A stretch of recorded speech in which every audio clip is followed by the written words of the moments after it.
An undead high school girl tries to live a normal teenage life despite her awkwardness and secret. Through her interactions with a kind classmate, she slowly learns about friendship, emotions, and what it means to truly live. His grandma used to tell him the same thing every time. If you see someone struggling, help them out. The happiness you give to others will come back to you one day. That was the kind of grandma she was. She'd tell him to go play outside, but the moment he said he'd help her instead, she'd smile and call him sweet. He'd lie there next to her, grinning like he'd won something. Those lessons stuck with him. Now he's on the school health committee, clicking through drills and learning how to actually be useful to people. So now all the time, there she is. Hayashi stood just outside the doorway, watching her from the side. She was already at her desk, pencil in hand, talisman paper plastered across her face, pale eyes tracking the room like she was cataloging everything in it. He rubbed the back of his neck. He ended up helping an undead. Tsukuyumi-sana sat at her desk, fingers laced together on top of her notebook, completely still. Hayashi sat one seat over, chin resting on his hand, watching her out of the corner of his eye and trying to look like he wasn't. He kept telling himself it was wrong to think of a classmate as scary. He repeated it a few times like that would help. It didn't really help. Up close, she was genuinely unsettling, like something lifted straight out of a video game. Then she snapped toward him without warning. One eye locked onto his face. He hit the floor. She asked what he wanted, flat and direct. He scrambled back up and said it was nothing, barely holding himself together. She stared at him a moment longer, then told him she'd noticed him watching her for a while now.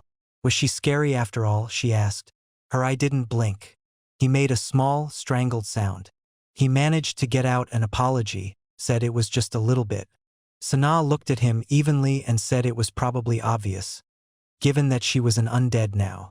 Then she told him not to push himself. He didn't have to help her. She was a monster, after all. She straightened up, calm and deliberate, and introduced herself properly. Tsukuyumi-sana. And she intended to prove she could handle everything on her own. Her eye twitched slightly as she said it. Tsukuyumi-sana used to have a completely normal life.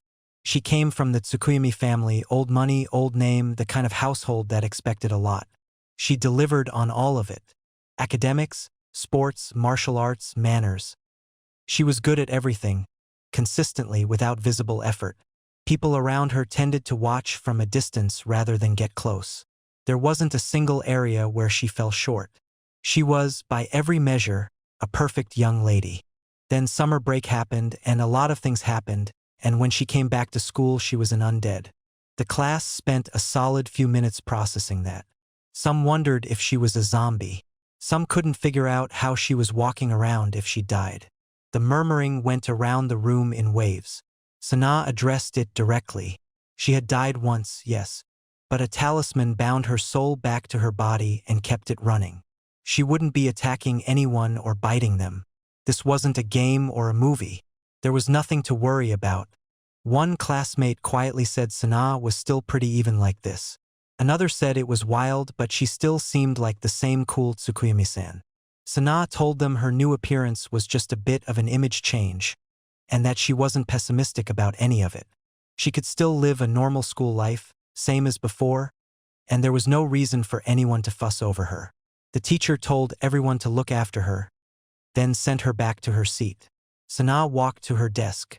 The movement was stiff, slightly off. Her joints didn't cooperate the way they used to. The way she moved got people talking again.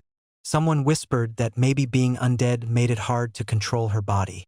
The teacher pulled Hayashi aside and asked, since he was on the health committee, whether he could help Tsukuyumi-san out for a bit. Hayashi looked at her, trying to reach the door handle, hand creeping slowly along the frame, and felt something pull at him. She'd said she could lead a normal school life, and she was Tsukuyumi-san, the genius perfect lady. Maybe she really didn't need his help. But he kept watching anyway. Her arm jerked up suddenly with a sharp creak. Hayashi went still. Sana held her own wrist with her other hand, staring at it. Then she looked up and told him firmly not to get the wrong idea. She wasn't having trouble moving. She just had a hobby of showing off the back of her hand like that. Hayoshi stared at her.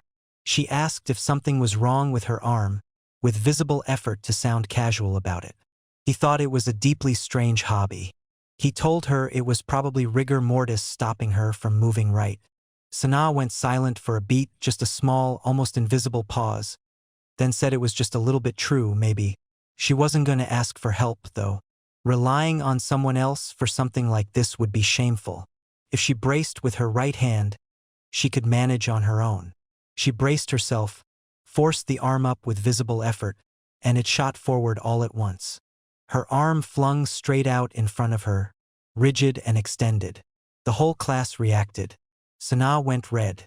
Hayoshi watched her standing there, arms stuck out, clearly mortified, and thought, against his better judgment, that she was genuinely kind of cute when she was embarrassed. He immediately told himself that was not a useful thought right now. He pushed back from his desk. Sana was trying her hardest. That was the part that mattered. Hayoshi shot his hand up and called out to the teacher. Sana startled beside him, eyes going wide and slightly unfocused. The teacher asked if he knew the answer. Hayoshi said he did. The class looked over. Sana stared at him, and something in her expression went very still. Not calm, just caught off guard. Hayoshi gave her a small thumbs up under the desk. Sana turned back to face forward. She pulled herself together, closed her eyes briefly, and prepared to give the correct answer. She gave the answer to the previous question. The teacher stared at her, then clarified carefully that the class had already moved past that one. The current problem was different. The room went quiet in a particular way. Sana's expression did not change, but something around her eyes tightened. Hayoshi made a pained face beside her and looked away. After class, the room was mostly empty. Hayoshi stayed behind and told her he was sorry. He hadn't meant to embarrass her. He just couldn't leave her like that. Sana told him he didn't need to apologize. Then she explained, with complete composure, that she hadn't made a mistake. By answering the previous question, she had simply been helping her classmates understand the importance of reviewing material. Hayoshi thought that was a pretty desperate excuse. Sana turned slightly away from him and said Hayoshi-kun was a really nice person. Even though he was scared of her, he had still helped her. Hayoshi said he was completely over it now, which came out faster than he intended. He told her honestly before, he'd only seen the cool, untouchable, genius version of Tsukuyami-san, the kind of person you didn't approach. But lately, watching her push through things, getting flustered, being proud even when things went sideways, it made her feel like someone he could actually talk to. He leaned forward a little and asked if it'd be okay for him to help her going forward. Sana looked at him. Something in her expression shifted, quiet, small, real. Sana said it wasn't necessary. She'd already said she could handle everything fine on her own. Hayoshi looked at her. She turned slightly away from him and said, if he really insisted, though. She supposed it would be fine. Hayoshi said great, then he really insisted. Sana made a small dismissive sound and said it was unnecessary even so. A classmate nearby asked why Sana was facing a weird direction. Another asked if her neck had gotten stuck. Sana did not answer. This was. Sana raised one hand slowly near her face, expression composed but cheeks faintly damp. She said her hobby was staring diagonally at the floor below her. Hayoshi said that was a very strange hobby. Sana continued staring at a fixed point somewhere past his shoulder, completely still, while the rest of the class milled around behind them. His classmate Tsukuyami Sana had become an undead. Even basic everyday actions were a huge challenge for her body now. Since Hayoshi was on the health committee, he'd ended up in the role of helping her get through a normal school life. Someone announced that next class was chemistry, which meant moving to another building. Hayoshi processed that going to another classroom meant. Sana's arm creaked and jerked toward him. He jumped back. Stairs. They both stood at the bottom and looked up. Two other classmates were already halfway up, moving easily. Hayoshi looked at Sana. Sana looked at the stairs. Hayoshi asked if she could manage them okay. Sana told him not to underestimate her. As a daughter of the Tsukuyami family, she'd show him how to go up with grace and elegance. His support was not needed. She grabbed the railing and started up. Her legs moved in stiff, lurching increments, each step a small battle against her own joints. Hayashi watched from below, wide-eyed. She made it to the top. Sana stood at the landing and asked how she did. The classmates nearby said it was amazing, totally expected of Tsukuyami-san. Hayashi thought it wasn't exactly graceful. She'd basically skipped steps with huge strides to compensate for how little her knees bent, but she'd made it. She looked genuinely pleased with herself. He decided to walk behind her going forward, just in case she tripped on the way down. She called back that they should continue and headed off. He followed. Walking behind her on the stairs going up was a mistake. Hayashi's brain caught up about 2 seconds too late. He spun around and pressed himself against the wall, face burning, eyes fixed firmly on literally anything else. Tsukuyami-san was trying her best. He repeated that to himself several times. This was completely wrong. He needed to get it together. He stared at the floor and considered adopting Sana's hobby of staring diagonally downward. Sana looked down and asked what he was doing. He told her he was fighting with himself. She didn't ask for clarification. Chemistry ended without anything else going wrong. Hayashi walked back into the hallway afterward and let out a slow breath. She seemed to handle stairs fine, more or less. Maybe he'd been overthinking it. Sana appeared at his elbow, very close, and he startled. Going down was a completely different problem.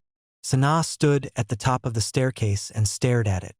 Her legs, which had managed the upward climb through sheer force of wide strides, had no such trick available for descending. Each step would require her knee to bend and bear weight in a controlled way, the exact thing rigor mortis made difficult. She announced she was descending. One step, another. The creak of her joints was loud in the stairwell. Hayashi watched and realized, with growing alarm, that going down was genuinely harder than going up. Sana announced she was going. Hayashi told her to wait. If she tried to stride down like that, she was definitely going to fall. He turned his back to her and told her he'd carry her. Sana said that was a bit. He waited. Being carried down the stairs by a boy would be the ultimate humiliation. That was where she landed. Hayashi told her she was way too prideful. She said she had a plan. She told him to wait at the bottom. Going down one step at a time only increased the chance of falling and took longer anyway, so why not do the opposite and go all the way down in one go? Hayashi stared at her. She was going to jump. Hayashi made a strangled noise and told her that was even more dangerous. Sana reminded him she'd won a national gymnastics championship when she was alive. She was confident in her jumping ability. She told him she was going to do it. Hayashi scrambled to the bottom of the stairs, arms out, already calculating the worst case. She couldn't move her body properly. But if her physical instincts were still in there somewhere, if she was really going to try this, then he was catching her no matter what it took. She jumped. Even with a body that didn't cooperate, the form was there. The muscle memory of someone who'd trained hard and competed at a national level surfaced just enough. She moved through the air with something that wasn't quite grace but wasn't chaos either. Hayashi watched from below, genuinely stunned. Even like this, even now, she could still do that. She landed. Hayashi pumped his fist. She did it. Sana stood at the bottom, composed, and allowed herself a quiet, satisfied look. She'd avoided the humiliation of being carried. Hayashi's brain caught up with the rest of what had just happened. His expression went blank.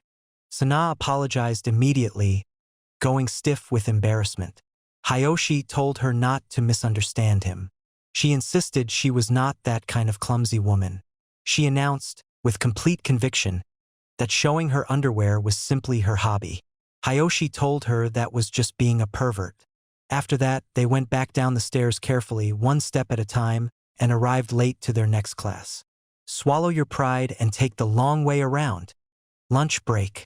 Sana was already heading somewhere with her bag. Hayashi called after her and asked where she was going. She said she usually ate outside. Some nearby classmates panicked for a second. One asked if she was going out to attack people, and she told them flatly that she wasn't a zombie. She brought lunch. Hayashi watched her go and asked if she ate alone. She said she supposed so. He thought about that for a moment. Sana didn't seem bothered by eating alone.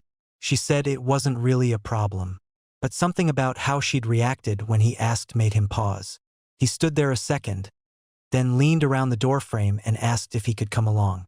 Maybe they could eat lunch together. Sana went completely still. She led him to a quiet spot outside with a bench and table tucked away from most of the school traffic. She called it her secret spot. They sat down across from each other. Hayashi noticed she looked a little brighter than usual. He pointed that out.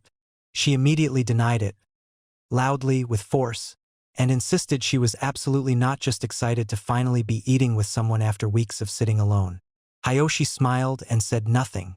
Sana said she actually preferred eating quietly on her own, and that was why she always came here. Since Hayashi had come as a health committee member fulfilling his duties, she supposed she could make an exception. Hayashi said right, that was exactly it. Then he asked about the lunchbox she was opening. Someone nearby wondered out loud if it was full of raw meat. Sana said she wasn't a zombie. She was just genuinely happy to be eating lunch. Her lunch was sushi rice with pickled plum, vinegared side dishes with ginger and green tea. Hayashi said it was quite a sophisticated menu. Sana explained that since her body was technically dead, she had to eat things with preservative and antibacterial properties. Hayashi pulled out his own lunch, a packaged pork sandwich. Sana's mood visibly dropped. She stared at his sandwich. He noticed and quickly pointed out that she'd just said she was happy to be eating lunch. She was still staring at his sandwich. The staring got more intense. Hayashi told her she was starting to look like a zombie. Sana snapped out of it, told him that was rude, and said they should eat. She reached for her chopsticks. Hayashi asked what she was planning to do with those. There was no way she could manage chopsticks with her hands like that. Did she not have a spoon? Sana said her family had tried to give her one. She'd sent it back. She was not a child. She told him table manners had been drilled into her from childhood. She wasn't trying to act tough. She held a world record for transferring beans between plates with chopsticks, and she had the fine motor skills to prove it. Hayashi looked skeptical. She told him to just watch. Her chopstick skills were serious. Below, her hands fumbled with the chopsticks. The sound of them rattling together was not encouraging. She couldn't do it. The chopsticks weren't cooperating. Food scattered. Her hands shook with the effort and she cursed under her breath.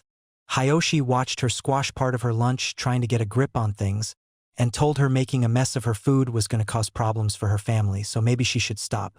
Sana glared at him and said that making a mess was actually part of the Tsukuyami family's manners. She looked like she deeply resented whoever invented chopsticks. Hayashi offered to help if she'd let him. He picked up a piece of food with his own chopsticks and held it out toward her. Sana reacted like he'd done something alarming. He asked if there was a problem. If he didn't help her, she wouldn't be able to eat. Sana pointed out that a boy and a girl doing that together was a bit much. Hayashi said she had a point. He thought about it. Sana muttered that it would be like they were a couple. Hayashi made a strangled noise. She told him not to say nonsense like that. It was totally not like that. Hayashi agreed, yeah, she was right. A beat passed. Then he told her he was going for it anyway, because she needed to eat. He braced himself and held the food out again. Sana sat very still. She opened her mouth. Hayashi went bright red and nearly dropped the chopsticks. The food landed back in her box. His heart was doing something unreasonable. He told himself very firmly that this was just health committee duties. That was all this was. Sana pointed out that he was blushing. He told her it was her fault for saying weird things earlier. She said she was blushing too, for the record. They both sat there looking away from each other. Hayashi pulled himself together and said the simple facts out loud. Sana was an undead who couldn't use chopsticks well, and as a health committee member he was just helping. That was all. Sana said yes, that was all there was to it. He held out a pickled plum. The pickled plum hit her immediately. Her whole face scrunched up. Hayashi burst out laughing. Sana told him not to laugh at her. She admitted very quietly that she was actually bad with pickled plums. He laughed harder. She told him he was acting like a kid and called him Hayashi-kun with real irritation. then opened her mouth again and told him to just get on with the sushi rice. After that, things went smoothly. The bell rang. Sana's lunchbox was empty. She thanked him for the meal. Then she noticed his sandwich was still untouched and said he hadn't eaten yet. Hayashi said the bell was going, they had to move, and he was really not that hungry anyway. He waved her forward. In class, his stomach made a noise. Sana glanced at him from the side. He stared at the board and pretended not to notice. The school day ended. Walking out, Sana apologized for all the trouble she'd caused him. Hayashi said she hadn't caused him any trouble. She was an undead, that was just how things were, and it was his job to help. Sana said she was being a bother, though. His stomach had growled. He said that wasn't her fault. She said from today she'd understood something. Hayashi-kun was a diligent and kind person. That made her feel even worse about it. She told him he could just leave her alone if he wanted. Hayashi said he wouldn't. He told her his motto was to help someone when they were struggling. But beyond that, honestly, he actually kind of enjoyed being with her. He wanted to keep helping her going forward. He also suggested they eat lunch together again sometime. Sana looked away. She said she didn't mind at all, only if he didn't mind, of course. She thanked him quietly. She said she'd be in his care from here on. Hayashi looked at her. She was turned slightly away, but there was something in how she held herself. A little less stiff than usual. He looked a bit caught off guard by it. He laughed and said she was surprisingly upfront about that. She started cycling through her usual lines. It was unnecessary, but if he really insisted, it was usually like this anyway, while he watched with an easy grin. Then he told her that for tomorrow's lunch, she should just bring a spoon and a napkin, because she was probably going to make a mess anyway. Sana's expression went flat. She told him loudly that was completely unnecessary, and that tomorrow she'd show him she could handle everything perfectly on her own without his help at all. Hayashi said yeah, that was probably not going to happen.